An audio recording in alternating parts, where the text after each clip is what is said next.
All right, let's grab Coach Deann.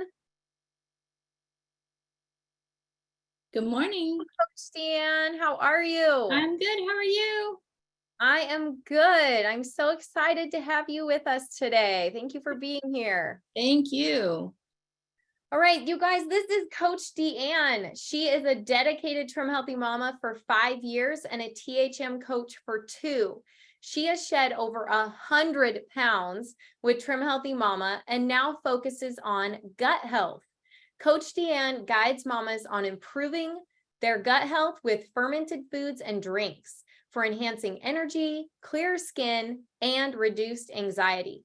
Please give a warm welcome to Coach Deann as she shares the importance of a healthy gut for your success as a trim, healthy mama. All right, take it away, Coach Deann. Thank you so much, Coach Sarah. I am so happy to be here. Hi, Mamas. Boy, I can't imagine how many notes you all are taking this morning. I've been listening, and so many of these things are right up the alley of what I'm going to be talking about too. So we're going to talk about the importance of gut health on your THM journey and really just your overall health journey. THM is certainly impactful, and a lot of us have that in common, but gut health is probably something that you continue to hear about regularly. It doesn't matter if you're online or your kids are in school. It's everywhere. It kind of has become a trend, but not everyone really understands what it's about or what it impacts. So that's what I want to really cover today. I'm not going to get into what I normally do with kefir, kombucha, and all of that. We're going to talk more at a higher level on what gut health, what systems and things, processes within your body that gut health actually impacts, because I want you to really understand the overall view of how important it is. So first, let me start by saying I got into gut health because my dad was diagnosed with Alzheimer's 5 or 6 years ago. And at that point in time, he was just forgetting small things. It wasn't a big, it wasn't a drastic thing that we were noticing at that point. A lot of people would just consider it maybe, older age. As we age, we tend to forget more things, which is true.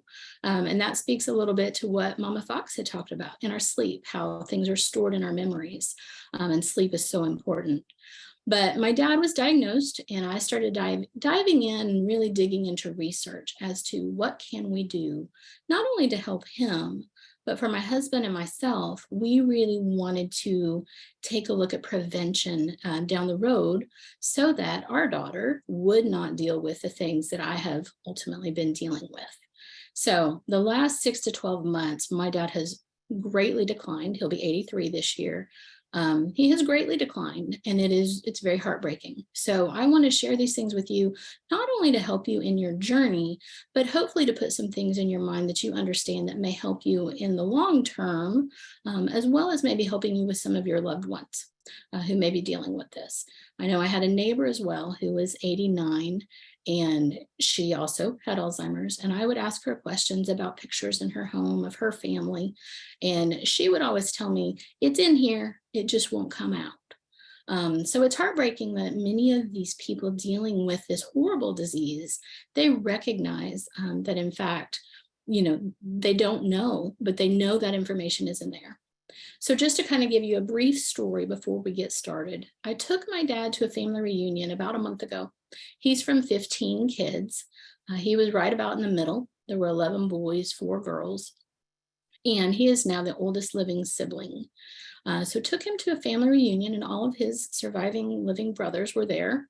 And he sat and talked with all of them, had a great time. And when we left the reunion, it was in Missouri, and we're actually in Tulsa. So on our drive home, he kept saying what a great family reunion it was. And I was so excited for that because I thought he really needed that. And so then I would ask him about certain people, certain, family members, and he would say, well, I don't really remember. So I started asking him specifically about each of his brothers who were there. And for each one, he would tell me, oh, he wasn't there. Oh, he wasn't there. And it was heartbreaking.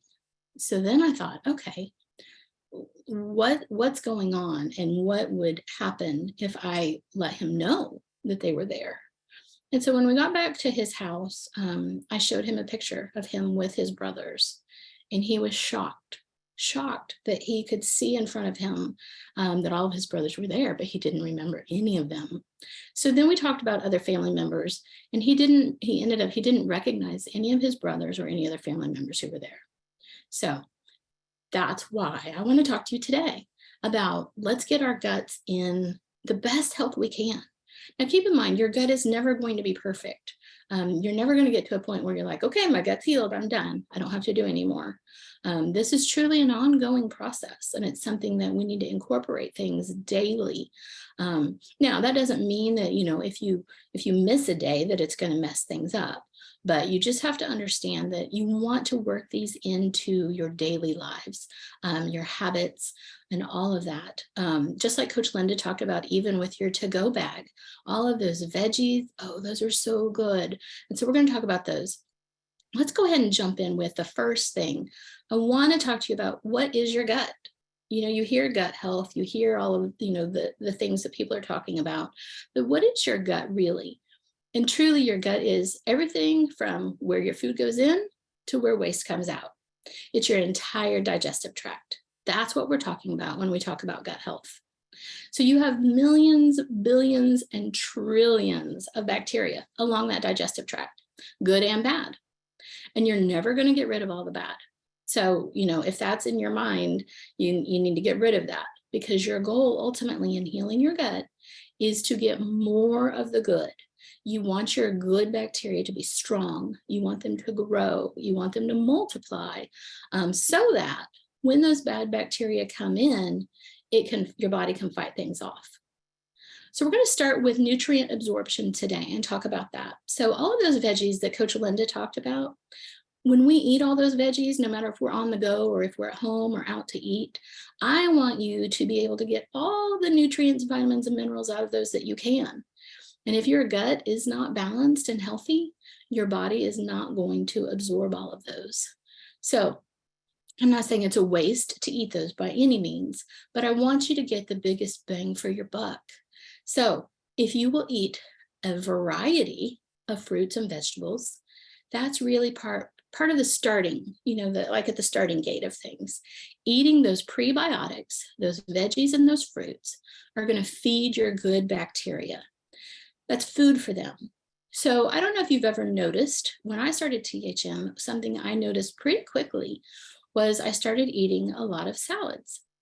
And at the time, I didn't really love salads. But the more I ate them, the more I seemed to love them and crave them. And something that you will notice is if you're feeding certain bacteria, certain things, they're going to want more food. They want to grow. They want to multiply. They want to, be strong. And so whatever you're feeding, you're going to crave. So, if by chance, I loved hearing Sarah and Linda and them talk about kicking sugar to the curb, because if you haven't kicked it to the curb yet, mamas, now's the time. Because if you're putting sugar in your body, you're feeding that bad bacteria, and it's going to continue to want more. It's going to want more sugar, more food, because it wants to grow bigger and stronger. And you don't want that. Okay. So if you haven't kicked it to the curb, now is the time. If you're eating sugar, if you're eating processed foods, anything like that, that isn't contributing to good bacteria, and you're craving that more, then you're causing those bad bacteria to grow, and they're going to dominate the good bacteria. And you want it to be reversed. So you want to eat your fruits and your vegetables. You want to eat the rainbow, because if you're just eating primarily one or two vegetables, then you're only feeding one or two types of good bacteria. And you want a broad spectrum of good bacteria to fight for you, to be able to absorb those nutrients, and then to do the other things we're going to address today. So eat a wide variety, eat the rainbow, eat them on the go, eat them at home. Those fruits and veggies are going to be kind of like your foundation for your gut health. Okay. So let's move on to immune system. Your immune system is so important. We've seen that over the last 2 or 3 years, and your gut health directly is impacted. It works very closely with your immune system. Actually, 70% of your immune system is housed in your gut. So when you have pathogens and viruses and things come into your body, if your gut is not balanced and healthy, it doesn't have the same ability to fight off things. So that's not to say that even if you heal your gut and you continue to work on your gut, it's not to say that you're never going to get sick, because that's just not reality. You may get sick, but you're not going to get as sick as you would have if you weren't working on your gut and you didn't have a good and healthy gut. So things are going to get into your system. Your body, as long as you have that good bacteria, it's going to fight them off. It's going to fight those things off.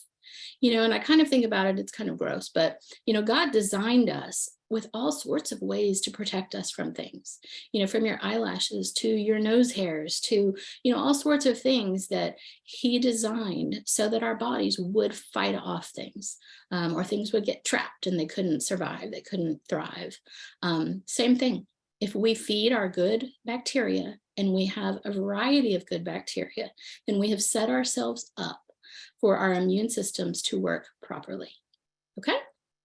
So then let's go on to digestive health. So digestive health is, something that we want to make sure that we are also focusing on, because your gut plays such an important part of that. And with that, we have a lot of mamas who have problems and issues with constipation, bloating, gas, diarrhea, all sorts of things. And those are painful and uncomfortable situations to be in. And your gut plays a big part of that. Now, there are some fruits and vegetables and things that are good for you that can also cause some of those issues. So if you're dealing with that, kind of pull back on those. I know there are certainly some fruits and vegetables that when I have, broccoli is a big one for me. And I know that causes a lot of issues for some people, but my husband loves broccoli and has no problems with it whatsoever. I can't have broccoli in really any form. It just doesn't settle well for me and it's not comfortable. So it's not worth it. I would rather choose a variety of other vegetables and not deal with that. So sometimes you are able to pull back on those and have just a little bit of broccoli and then kind of build up. And sometimes it just doesn't work for your body right now. And it may not ever, I don't know. So hopefully if that's something that bothers you, hopefully it's not something that you love. But you want your digestive system to work well. And again, that goes to dealing with healing your gut and letting those two things work together. So you're absorbing nutrients, you're digesting those nutrients in your food, and your body's able to use those for the energy and all of the functions it needs. So along with the digestive health, I really want to make sure that you know that you can bring in those probiotics. Now is kind of where, the kefir, kombucha, fermented veggies, all of those things come into play. And I think I combined our immune system and digestive health. So I'll kind of try to separate those. But those are where things come into play. And that really impacts all of these areas I'm talking about today. But if you're not currently enjoying kombucha and the other things, the fermented veggies and kefir, please don't jump headfirst in. Start very slowly. If you overwhelm your system by putting all of those good bacteria in at once, basically what they're going to do is they're going to go in and they're going to dominate your bad bacteria, start killing them off. And those bad bacteria have to leave your body. And that's where things get not so comfortable. So please go slowly. When I say slowly, I'm talking like a tablespoon at a time, like a tablespoon of something, even if it's, fermented sauerkraut, fermented pickles. It's hard to measure a tablespoon of pickles, but, start real slowly and just slowly add more and more to it over the course of a few days. So maybe start with a tablespoon for a couple days, maybe then add another tablespoon. You want to increase it so that it will be more beneficial, but you don't want to overwhelm. And the good news is with fermented foods, once you get your body adjusted, there's really no limit. There's no maximum. So you just have to be aware of your fuel types and make sure you're eating within those fuel types so you don't overdo it. All right, so immune system, I kind of tied those two together, but immune system and digestion are both very important again with the gut health. And then we're going to move into mental health. Mental health is something that is so impacted in our world today. Our teens, especially my daughter, did a research paper 2 years ago on the link between gut health and mental health in teens. So eye-opening. The processed food, the sugars, all of those things, they're feeding those bad bacteria and they're getting the body unbalanced. And you've basically got a directional highway, bidirectional highway from your brain to your gut. You may have heard Pearl and Serene talk about the vagus nerve. Your gut is known as the second brain. And basically it's sending messages back and forth. And if your gut isn't balanced, those messages going back and forth aren't going to be healthy. That highway is really designed to be used for I'm hungry, I'm full, those types of things to give notice when things need to stop and start. And if your gut's not healthy and it's not balanced, then those messages are going to get all wonky. It's kind of like, when you have a bad internet connection, or used to, if you're my age, you used to have static on the landline phones, or even on the early cell phones when you go through a tower or a tunnel. So increasing your gut health, improving your gut health is really going to improve and decrease your chances of having the depression, the anxiety, and the cognitive issues, even like I mentioned with my dad. So then weight management. Weight management is something that's near and dear to most all of our hearts, especially mine. As Coach Sarah mentioned, I have lost 100 pounds on THM, certainly over the last 6 to 12 months that have been so difficult with my dad. I have gained some back. A lot of that is inflammation and stress. And, like Coach Shannon had talked about, that cortisol, that can be very impactful, but I continue to strive to keep my gut healthy. It's not going to be perfect. We talked about that. But I want to make sure that I'm doing what I can each and every day so that the things that are within my control, that I do control those, that I make good decisions.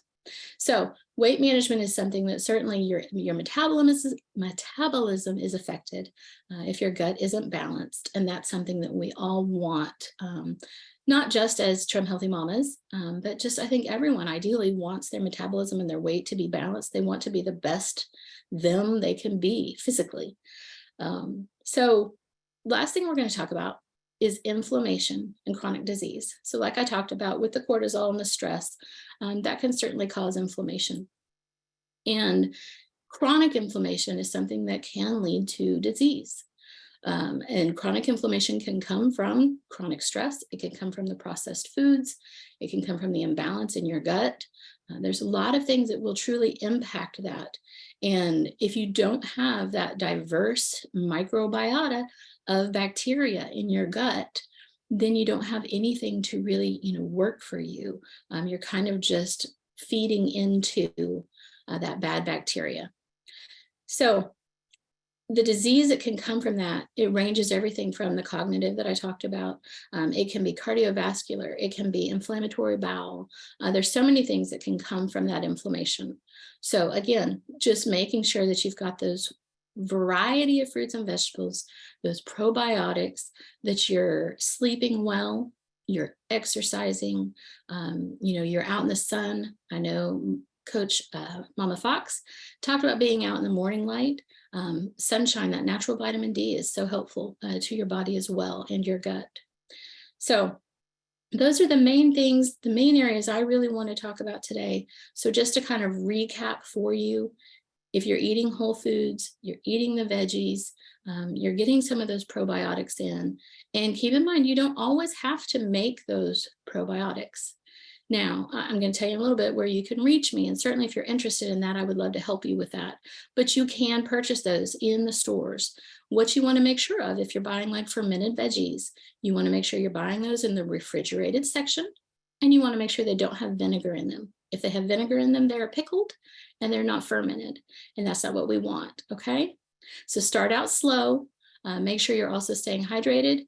Get you some exercise, get you some sunshine. Those are the main things, Mama, that are at least going to get you on the path to starting to heal your gut. So I hope that was helpful to you. In the email for the webinar, there was my handout. You can reach me at my free Facebook group. It's facebookgroups.com/Coach Deann. Hope you have a great rest of the day, Mamas, with the summit. Thank you, Coach Sarah. Thank you, Coach Deann. Appreciate all your wisdom.